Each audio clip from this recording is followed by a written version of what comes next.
Across battleground states continue to process ballots from Tuesday's election. The lead between candidates continues to narrow as Democratic nominee, former Vice President Joe Biden, inches closer to 270 electoral votes. But President Trump is not out of the race yet. He does continue to lead in Pennsylvania. But breaking news right now, Biden is leading Trump in Georgia this morning by a very small margin. The latest poll numbers are expected to be released later today. New this morning, an elderly North Dakota man was killed when his pickup was hit by a semi hauling cattle in the Southern Valley. The State Highway Patrol says the 90-year-old driver stopped at a stop sign on Highways 13 and 32 east of Gwinner right around 6 last night, but then pulled out in front of the semi to make a turn and was hit. Troopers aren't yet releasing the victim's name, but say he was from Gwinner. The semi driver wasn't hurt. There's no word yet on if any cattle were injured. Also new this morning, a Minnesota man is dead after police say he ran a stop sign in Douglas County and crashed into 2 other vehicles. It happened last night around 6 at Highways 1 and 27, about 15 miles west of Alexandria. State troopers say the victim's vehicle hit one pickup and then a second one, but the other 2 drivers were not seriously hurt. The man who died was a 66-year-old man from Kensington, Minnesota.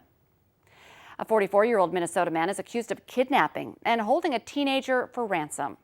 Willmar police say the man was hired to drive the boy from Texas to Minnesota. The boy's uncle says he paid the suspect, who picked up the boy, then demanded more money for the job. Police executed a search warrant at a home Wednesday on the south side of town. The boy was located and returned to his family. The suspect was arrested for kidnapping, false imprisonment, and deprivation of parental rights. We're looking forward to another nice, warm, above average November day on this Friday, but change is just around the corner. Let's check in with meteorologist Lisa Green.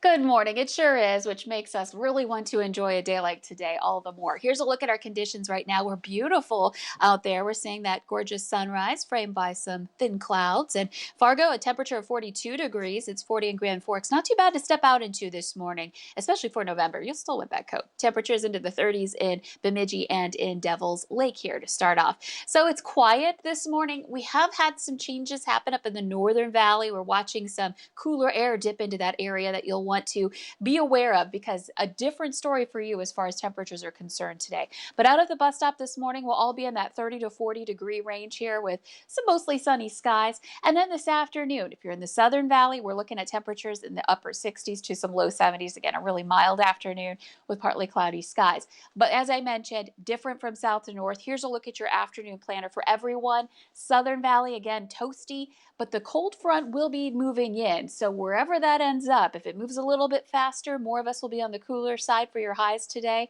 If it's slow to advance southward, more of us will stay on the warm side in the south. But you can see Langdon up toward Roseau and Devil's Lake, mid-40s to about 50 for your high. So a struggle to warm up with more partly cloudy skies again as we head into the afternoon.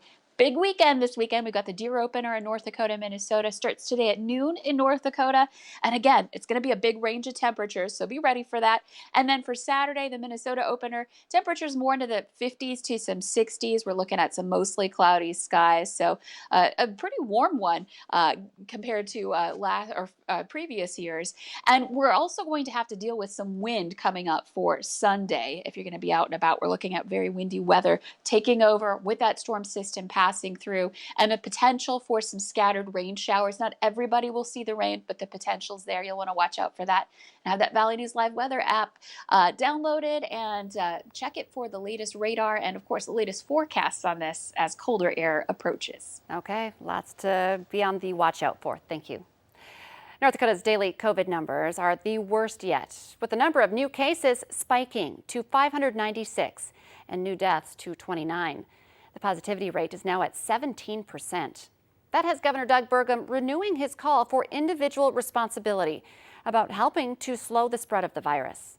Burgum has avoided statewide mandates, instead pushing people to wear face masks and for social distancing.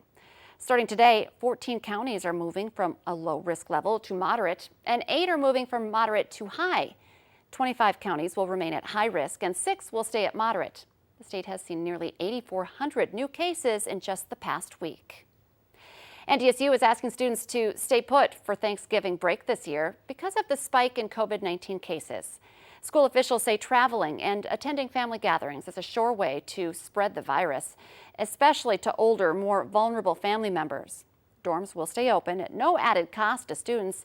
If they do leave for the holiday, students are being asked to be careful before leaving Fargo and also when they return to campus. Last call will be coming a lot earlier for the next few weeks in Grand Forks. The mayor just issued an emergency order that shuts doors to businesses with liquor licenses earlier each night. And the new rules start this weekend. The Valley Today's Brian Sherrod joins us live this morning from Grand Forks, explaining how this is designed to slow the spread of COVID-19. Good morning, Brian. And good morning, Lisa. This will help as they keep seeing crowded bars and restaurants in these areas, and this is during the COVID-19 pandemic. And it's even more worse when there are guidelines put in place to not go above that 25% capacity, but many restaurants and bars just keep continuing to go over that limit, so that's why this emergency order is in place. Now, this is temporary and expected to last a month in the city. It's starting tomorrow, and it's expected to end on Monday, December 1st at 6 a.m. Now, there are steps to limit large gatherings and social groups in high exposure environments, and East Grand Forks could see the same measures soon. This coming after mayors and county leaders discuss what to do to stop this spread.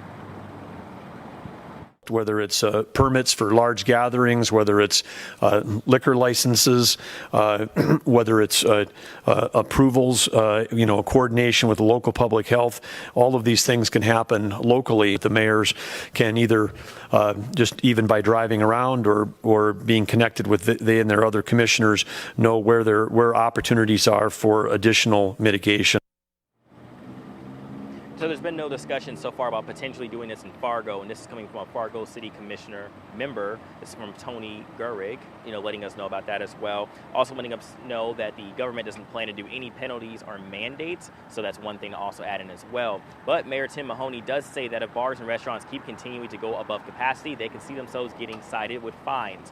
Now, the places that have done this previously are being talked to and being discussed on what they can do in the future so that they don't have this problem again. So Lisa, I'm gonna go ahead and toss back to you in studio. All eyes on Grand Forks right now. Brian Sherrod reporting live for us. Thank you.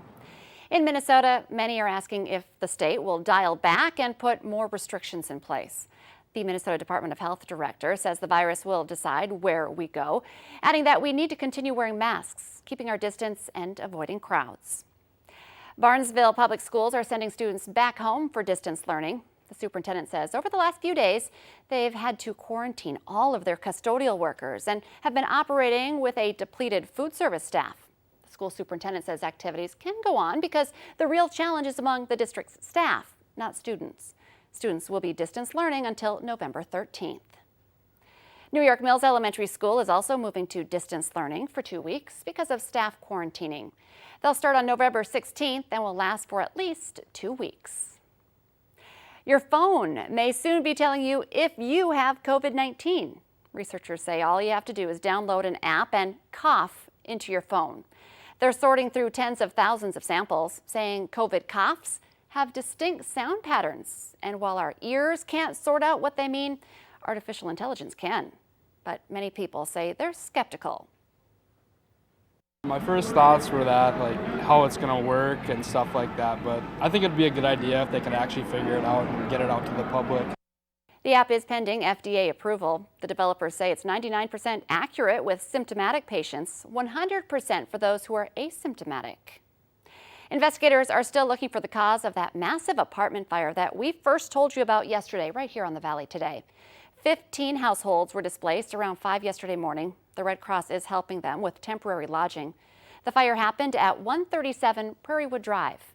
Firefighters pulled up to the apartment building to this large flame shooting out of the roof of the building.